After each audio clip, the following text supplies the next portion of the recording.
G'day everybody, my name is Jeremy Lord. I am a professional illustrator and digital artist, and I'm partnering up with Adobe to bring you a second video of our 4-part series based on everything you need to know to kickstart your illustration career in 2026. In our first video, we looked at everything to do with which app to choose, right? So that's one of the main kind of key questions that you might have when kind of, starting out a digital art career is what app to choose, what's kind of the strengths and weaknesses of each one. So we covered Adobe Photoshop, Adobe Fresco, and Adobe Illustrator, right? There are others.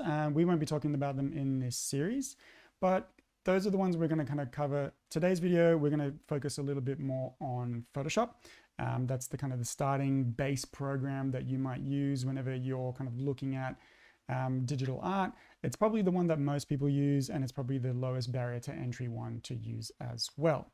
This 4-part series is also based under the idea of giving yourself a brief, right? We're going to talk a lot about that today. But a portfolio piece requires a brief that somebody can understand and be able to gauge how well you responded to that brief, not just how good your drawing skills are, which is one of the key factors that we're going to be talking about in this series as well. And what we looked at is basically kind of creating something like this from scratch, right? So giving yourself a brief, we will be taking a look at that today. So I've written this brief, I've got some inspiration, some pose references, everything else that we can kind of look at. And, taking that brief and building it into a project to put onto a portfolio that's going to look pro, that's going to look as close as possible to the real deal, and to a brief from a client that somebody can look at and go, yep, that's cool. That's a really nice idea. I like how you used illustration to respond to that. So that's the key theme of this 4-part series. And like I said, today we're going to kickstart it with Photoshop. So let's take a look at that right now. I've got my sketches for this project that I was just showing you earlier. These are all digital sketches using various brushes. We'll take a look at those a little bit more today. But effectively, there's a lot that you can do with Photoshop. It's probably the most versatile of all the apps. It's not necessarily the shining peak. It does have limitations, one of which we spoke about in the first video, which is a big one, which is raster versus vector. Photoshop uses raster or bitmap, which means that it's not infinitely scalable. That's one of the big limitations of Photoshop. But to counterweight that, it will give you a ton of options.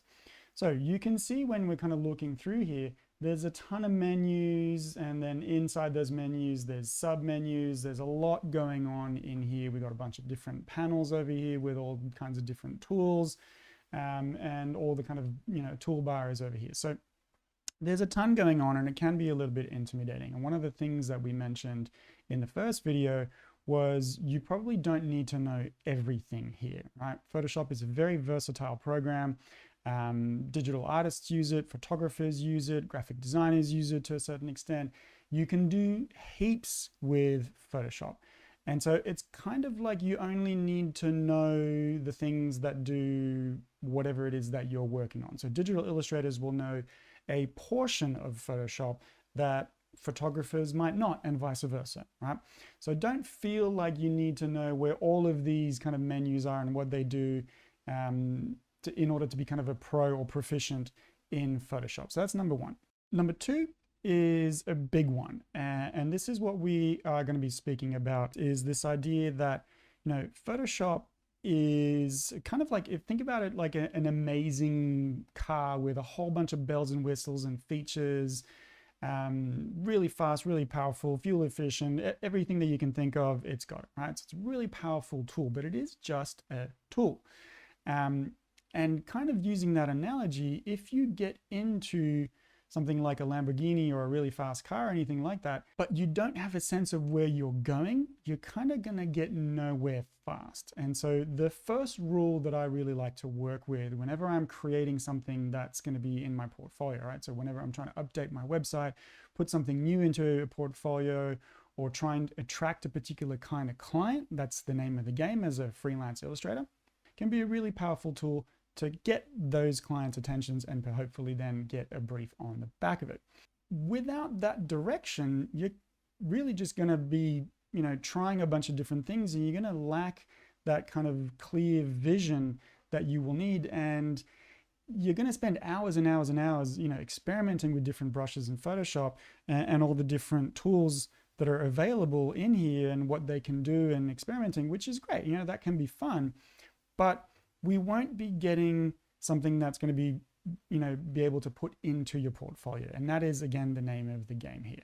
So first, really kind of most important thing that I always tell my students the same thing is write yourself a brief. If you don't already have a brief from a client, write yourself a brief that you can then use to build a project on the back of, right? So we are in Adobe Firefly boards, and I use this quite a bit for inspiration, for collecting ideas, references, writing a brief, collaborating with a client. It's a really nice kind of tool for assembling your whole kind of process in one window, especially because you can share it with a client. So we won't be going into all the different features of that. That can be something for a different video. I have done streams on that as well with Adobe Live, so you can check those out. But we've got everything in here, and I've written myself a little bit of a brief here. So create some key art for you know, box cover for a video game. So I'm a big gamer. These are my, you know, areas of interest. So I'm going to work on something that I'm going to enjoy working on, obviously, and hopefully catch the eye of a client in that industry or in that domain to then give me jobs within that kind of industry as well. Right? So one of the main key points here is think about what you would like to do. And to put it kind of simply, but this kind of one statement that I heard ages ago, and forgive me, I won't remember who said it because it was years and years ago, but do the work you want to be asked to do. So this is a really kind of straightforward statement, but it's actually really deep when you kind of think about it. Is you want to be asked to do, you know, a pair of shoes by Nike, then put that sort of work into your portfolio. You want to do children's book illustration, put that sort of work into your portfolio. You want to work in watercolor, do that. So think about when you're giving yourself a brief, and sky's the limit here, you can do whatever you want. Think about how you are going to approach this and give yourself a guide rail of like, all right, I'd really like to work with a snowboarding company, or I'd really like to work with, you know, a restaurant or a Japanese brand or a children's book, or whatever that might be that you're, you know, where your areas of interest lie. Try and construct a brief around that, because that's obviously going to catch that person's attention, and kind of like, I guess, restaurant chefs, you will go to them for certain specialties, right? So some of them are really good at, you know, baking cakes. Others are really good at, you know, really well known for seafood or for sushi or for pastries or whatever that might be. Play to your strengths and get that message clearly out there of, this is what I do. If you're looking for this sort of work, give me a call. We can work on this sort of brief. So if you're hoping to get, you know, a video game client, but all that is in your portfolio is kind of children's book illustration, that's going to create a hell of a lot of dissonance in what you are putting out there versus what people are kind of understanding your work is and how to brief you on that. And chances are you're probably never going to get those clients that you want because the work in your portfolio is not kind of geared towards the right thing. So this can be incredibly crucial when you're starting out in terms of writing yourself a brief, thinking about which kind of clients you want to attract, and then going with that. So like I said, I'm a big fan of gaming. I work with a lot of video game companies and brands on a range of different titles, doing a bunch of different things. So for this brief, I've selected to do that as well. So I've written myself a brief. Like I said, create key art for a box cover. I've kind of created a video game. I've invented this kind of client out of thin air because, again, I don't necessarily have that client right now. And so in order to attract something like this and do something that I will enjoy doing, I'm kind of like reverse engineering a brief, right? What do I feel like doing? I feel like doing this sort of illustration. What kind of client might be interested in kind of using that for their own applications, right? So it's really kind of working in reverse in that sense. Obviously, the name of the game in, I guess, quote unquote, real life is you have a client with a clear brief of what they want to have happen, and then hopefully they come to you and tell you what they want you to do. But short of that, because we're starting out, because, you know, this might be our first kind of project that we're putting in our portfolio for 2026, kickstarting our career. Again, that's the theme of this series. You might not have those briefs, so let's help kind of write those briefs for us. So I've got that kind of overarching theme. Some of the key themes and styles that I've outlaid for this, we've got bright neon colors. That's how I like to work. Those are the colors that I would use anyways. So playing to my strengths, sorry. We've got a dynamic pose or a dynamic scene, something with a lot of energy, a lot of movement. Again, I'm a big fan of kind of manga, comic book art. So really something quite dynamic, doesn't feel quite static. Should have a lot of energy to it. It's a video game. It's, you know, kind of race against the clock, skateboarding. So that kind of fits in well with that. So I can create a character for it as well.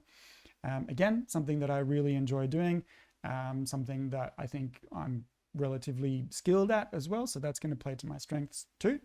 And then also create a little bit of a word mark or a logo, right? We need the whole package here. We're going to make this look as if it was completely the real deal. This is a finished piece that could potentially have been a live brief. So again, we're not necessarily kind of like trying to lie to anybody of like, yeah, this game exists, and look at what I did and this was, you know, I got paid to do this.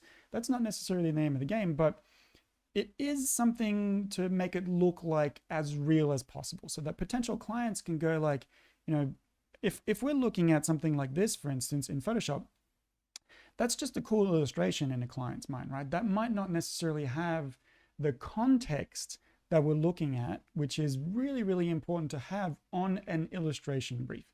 If it doesn't have context, it's kind of just fan art or like fine art, and people or clients will look at that in that way, right? They'll look at it and go, yeah, that's super cool. I like art too. I'm a fan of, you know, digital art.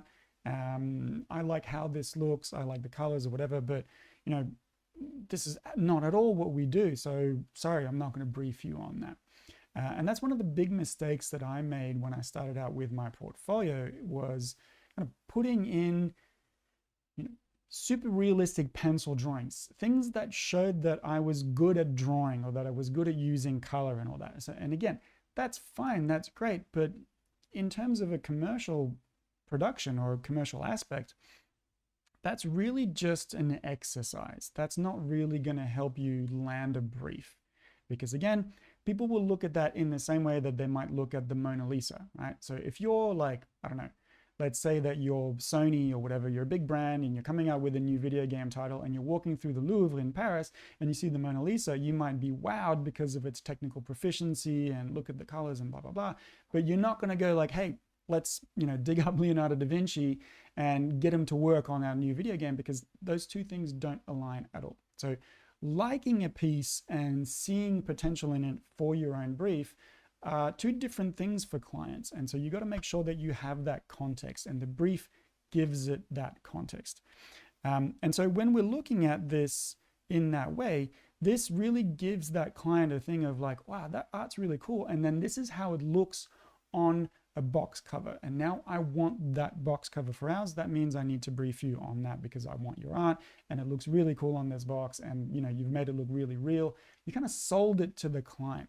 It's a little bit, if you will, again, to use a kind of another restaurant analogy, the difference in between me describing a dish to you with just, you know, on a menu with words versus me kind of getting a professional photographer to shoot that dish and put it in context, get some actors around to pretend like they're eating it, make it a nice warm setting. If it's, you know, like a nice ramen or something, maybe we're sitting out in the snow, really bring that sort of flavor to it and try and sell that illustration, put it in context. This is how you use this particular thing, if that makes sense.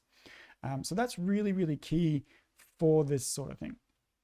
So again, we're going to have to create a logo for this because any game would have that logo. Just pardon the typo just there. Let me just fix that. Oh, kind of good. And if possible, trying to create some extra illustration assets. So that's my brief. All right, so first things first, let's take a look at the nitty gritty, right? We've got a brief, we've got a potential client. Where do we start? All right, so that's always a bit of a debate for a lot of people. Do you start, you know, when you get the brief, do you just jump straight online and try and find some ideas out there? That could be a way to approach it. If your client hasn't already given you kind of a style reference for that, you can always ask for the client to do that if you want. That's always helpful, I find. But they don't necessarily always know what they're looking for in some cases.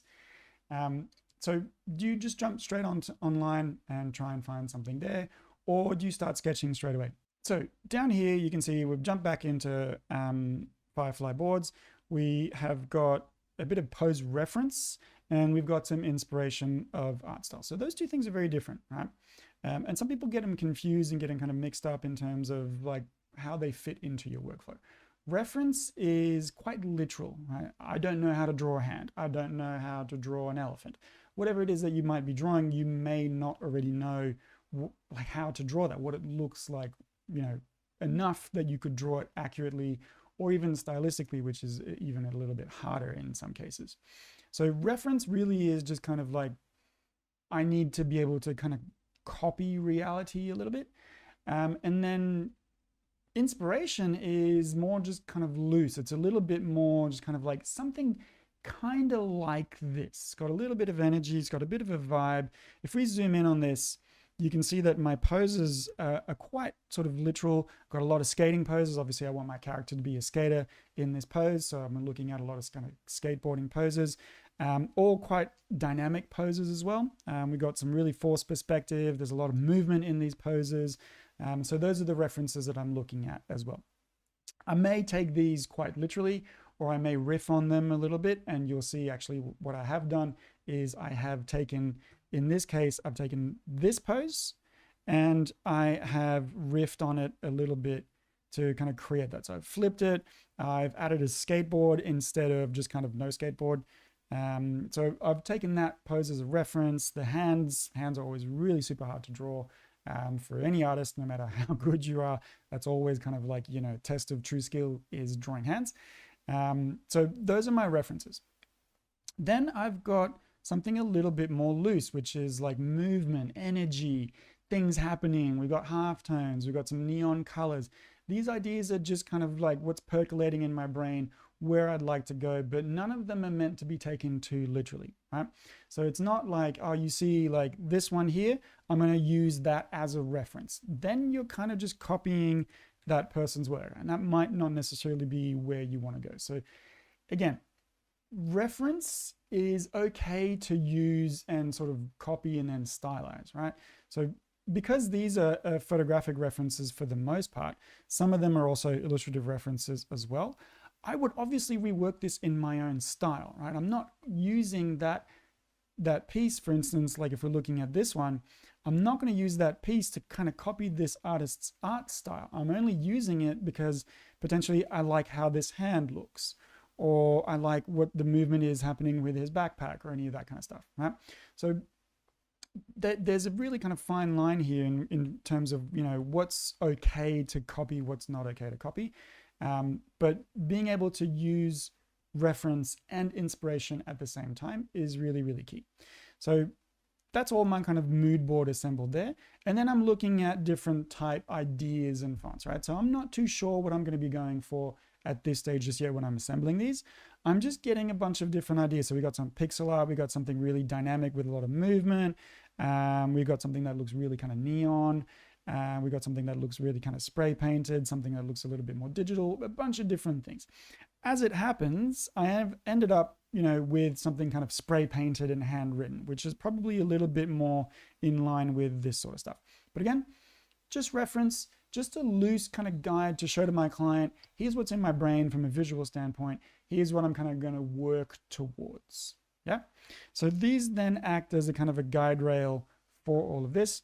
And then obviously I'm looking at, you know, mocking this up. So I've got some references of kind of, you know, what does an actual video game box art contain? What's on it?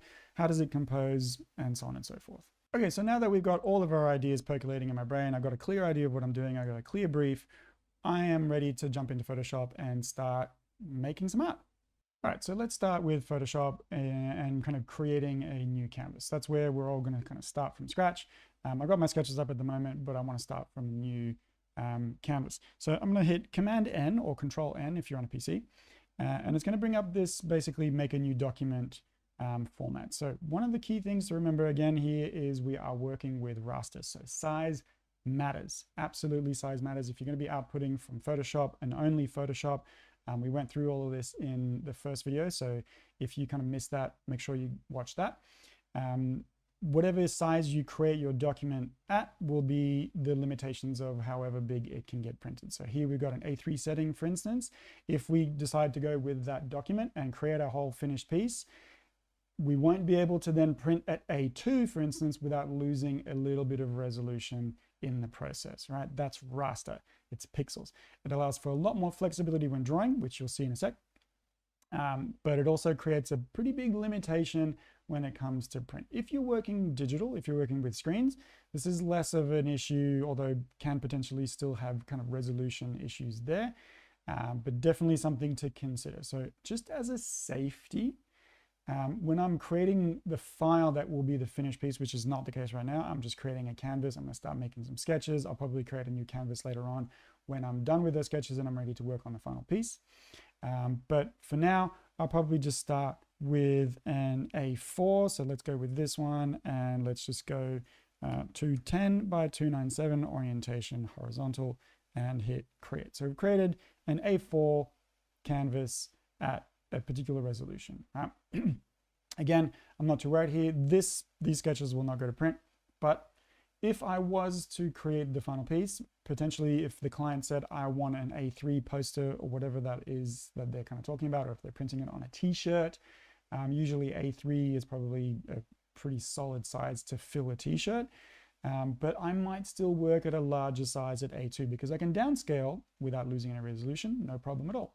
But I can't upscale. So just as a safety buffer, I will do that. But again, the downside of that is it weighs down my file. It creates a bigger file than necessary on my hard drive, takes up more space, potentially going to start slowing down my computer if I've got tons and tons of layers on there. So there are drawbacks to working in raster versus vectors. But if you're a digital illustrator and you like the feeling of drawing, then this is probably where you're going to be rather than Illustrator, right? You're going to be in Photoshop. So new canvas, blank canvas. I've got my layers panel over here that's open. If you don't have that, you will go into Window and open up all your different kind of panels that you're looking at. Potentially, digital artists, you probably only really need layers and my brushes that are over here that are already open. So those two things are already going for me. That's all good right there. That's probably all I really need. Depending on what you're doing, depending on how you like to work, you might like to use a different kind of setup. But at the very least, you will need a brush, something to draw with, and you're probably going to make use of layers, as in you want to be able to make edits and change things without having to restart your entire kind of process. Yeah? So we've got those two open already. I've got my layers here, got my brushes over there, and I'm going to go and create a new layer. So I'm going to click down here, and that's going to create a layer 1. Right? I'm going to name this. I'm going to double click on it, and I'm going to name it Sketches, and try and watch my typos there. The idea of naming your layers, probably on something like this, I won't really need it too much, but on a piece where we've got tons and tons and tons of layers, that's going to start to get a little bit tricky if they're all like layer 2, copy 3, or layer 1, or layer 56, or whatever that might be.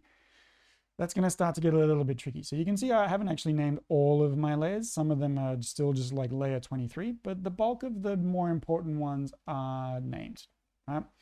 This helps you, but it also helps potentially another designer. So if that designer that you're working with, maybe with the client, they've got their own design team, but they hired you because they don't have an Illustrator on hand to do what it is that you can do, they might still request a layered file. And so if you send over a PSD file like this with just no naming or anything like that, no organization in your layer, they're gonna send that right back to you and just go, I can't work with this. This is way too messy. You need to rename your layer. So it's a good idea, it's a good practice to get into this habit of naming your layers when you create them.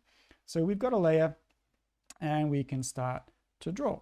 So I mentioned one of the other important things in the first video is you might need a Wacom or just kind of any other kind of brand stylus or drawing tablet, right? Something that you can use with a stylus rather than a mouse to draw with. And drawing with a mouse will go from something like this, right? Where I've got same line length, same thickness, same darkness, same kind of thickness, all of those things. There's no variation in there. If I'm using a drawing tablet, I can use pressure to influence how my line behaves. So I've got something very thin and light if I'm pressing down very lightly, and then if I start pressing down more, put more pressure onto it, it'll give me a thicker, darker stroke.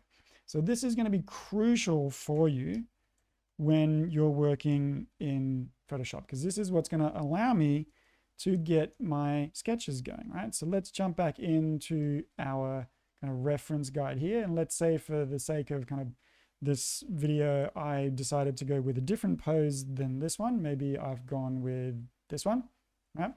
So I can jump back into Photoshop and I can start sketching away exactly in the same way that I would be sketching potentially if I was working by hand. Right? So these are going to just be very, very, very loose. Let me jump back into here and kind of see what's going on. I should really just grab that image and pop it in here for reference, and that's going to be a little bit kind of easier to work with. But just for the sake of this, we're looking at kind of how this works with a sketch and how I can kind of edit this as we're going along.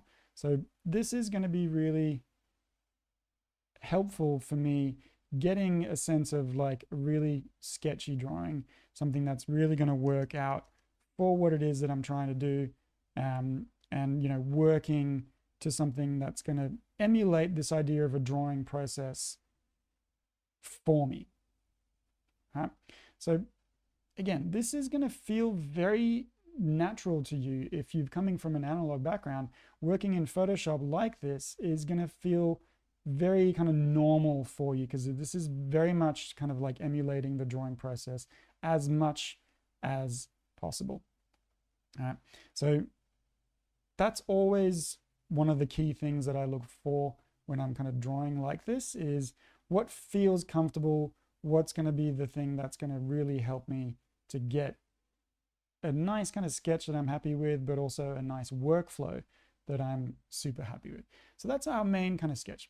So we've got a layer here, so I can kind of play around with this. I can resize, I can move it around. If I can, if I want to, I can make another sketch somewhere else. So let's say I've got another kind of sketch happening here. And again, these are just rough sketches. I'm not super fussed at this stage about kind of respecting proportions. I'm just trying to bash out a bunch of different ideas and work in that way. Right? And so forcing that perspective, trying to think about how we can work in perspective and working, to the brief that we've set ourselves, and getting those ideas all kind of working out in that way. So although those are my sketches, I can move them around. I can kind of do all the things that I want. I can make selections to particular areas and then move those around, resize them, and so on and so forth. Now, one of the really cool tools that I will use quite regularly in Photoshop when I'm at this stage of sketching is, you might kind of feel like, this is really nice, but maybe it could be a little bit more dynamic, or it could be a little bit more interesting in the pose. So I will actually often use this filter. So Photoshop has a bunch of different filters built into them. I don't necessarily use heaps of these all the time. There's a ton of them in there. Again, like I said, you don't need to know what every single one of those will do. But in this instance, Liquify will basically allow me to edit my drawing without necessarily having to redraw it. So let's say I want this guy to be more kind of like more arched over and give him like a bit more of a dynamic pose where that leg's coming out and that arm is like bending. Maybe there's like a lens distortion on this drawing and it's really kind of starting to impact the whole composition and how that kind of works. And you can get some really cool effects that, you might not necessarily have thought of when you were sketching. It can also help you, this sort of selection and transform thing, it can help you kind of move an arm around without having to redraw it. So there's a lot of kind of like animatable pose and movable posing that you can do at this stage in Photoshop when you're sketching out. So again, very versatile tool, really cool for the sketch phase. So I would argue potentially even if, you were working in vectors, I know a lot of people who work almost only in Adobe Illustrator. likely that they're probably doing hand sketches like this before jumping into Illustrator to create their work. Because this is just the most kind of natural process there is, and one that feels the most like drawing and the most like, sketching. Yeah. I'm using a very basic kind of brush here. I'm literally just using this kind of like round brush without any kind of effects, but there's a ton of brushes in Photoshop that you can use to create various kind of painterly effects. If you're kind of, working with something that's a different kind of style, I can create something that feels a lot more kind of like oil brushes, or something that feels a little bit more organic where the paint's going to behave a little bit like wet paint. There's some cool like halftone brushes that you can create if you were looking for that retro style. There's a ton of brushes out there that you can use to kind of work however it is that you want to work. So again, super versatile. I will say one thing on that though, in terms of like all the different kind of tools in here. You can see I've got loads of brushes. I probably only use about like 5% of these. And that's the main kind of thing that I wanted to say here is you probably don't want to use brushes too much as a crutch. They'll help you get a nice kind of look on something, or if you're looking for that halftone, obviously you don't want to like laboriously paint every single one of the dots. But if you're kind of able to draw it with a basic brush, that's always a good starting point, right? Those kind of fancy brushes will help kind of speed up that process. So if you're drawing hair or grass or any kind of thing, or leaves where there's lots of the same kind of thing, you might not necessarily want to sit there and like draw every single one of these by hand and kind of get a whole tree going like that. Maybe you might decide, well, all right, let me just get a kind of like a leaf brush going and kind of see what we got here. We should have a leaf brush in here somewhere. Here we go. So this is a leaf brush that you can get, and that is kind of going to draw the same leaf over and over again. You can put different effects on that. So that can be quite good if you're trying to get an impression of something really fast. So if you're just sketching through. But do be careful about kind of using those too much as a little bit of a kind of a crutch to rely on to cover up mistakes a little bit, I should say. And then finally, let's take a look at the kind of the overall process, right? So we've gone over some of the ideas of kind of creating a brief. We've gone over how you should kind of find a client, what you can do, how you can set it up, and why. We've taken a very brief look at Photoshop. There's so much more to Photoshop. Myself and Flynn Tracy for Adobe Live have done a ton of live stream episodes going through various tools and things that you can do in Photoshop. So have a watch of those. Again, this video would be like 17 hours long if we were going through all of Photoshop, and that would just be for just illustration. So I wanted to kind of finish on what the overall kind of digital process might be going forward in your career, right? Regardless of style, or not necessarily regardless of style, but most kind of digital art will follow this specific kind of idea. So we'll start with a sketch over here. All right, we've got our sketch, very loose. You can see underneath here, I've got a blue line. That was my stick figure almost. So that's my super preliminary sketch. And that's what I might do even before I kind of look at reference online, as I was talking about. Then I will go on top of that and kind of do a second pass with a little bit more detail. Then I'll get inking done. So this obviously differs massively from analog process by hand, where the inking would be the last thing that you do, right?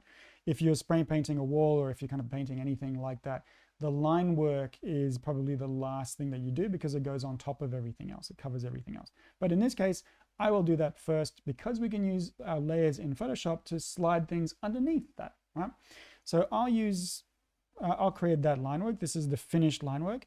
Then I'll do basic flat. So this is my style. Again, I kind of like that comic book style, or that kind of like anime manga style. So I work with flats. I don't necessarily work with fancy brushes that can color mix and look like oil. I don't do too many gradients. Again, my own style. You could totally work a little bit differently if you wanted to, but it's still a good idea to get down flats before you start throwing effects too much at this. Simply because it'll give you a good idea of kind of the contrast and how you can use that.